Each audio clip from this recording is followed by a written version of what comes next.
Make a pair of bridle heels with me. So I saw this tutorial on TikTok and decided to try it out. The first thing you're going to have to do is draw the curvature of the back of your heel on a piece of paper. Trace out a butterfly, remembering to leave 2 tabs at the back that will adhere to the shoe. If you have a Cricut, you can definitely use that, but I decided to do this on a whim, so all of this was hand cut using an X-Acto knife. Once you have the first one cut out, you're going to use that and trace it out 3 more times on leather or canvas or any other stiff fabric of your choice. So here you can see me tracing it out, just making sure that you have a front and a back, so both sides of each butterfly wing has the proper side of the leather facing upwards or outwards.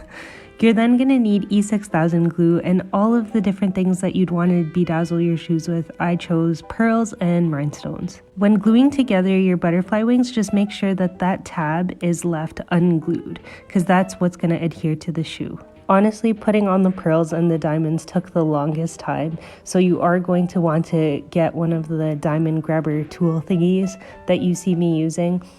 It was the most fun part, but it did take the longest time. It does help to sort of pre-plan what you're going to want to do, but a lot of the fun in this process sort of lies in seeing what works and what doesn't. This was such a great DIY to give these heels that I was going to throw out a second life. Like and follow for part 2 to see how I styled these. Okay, bye.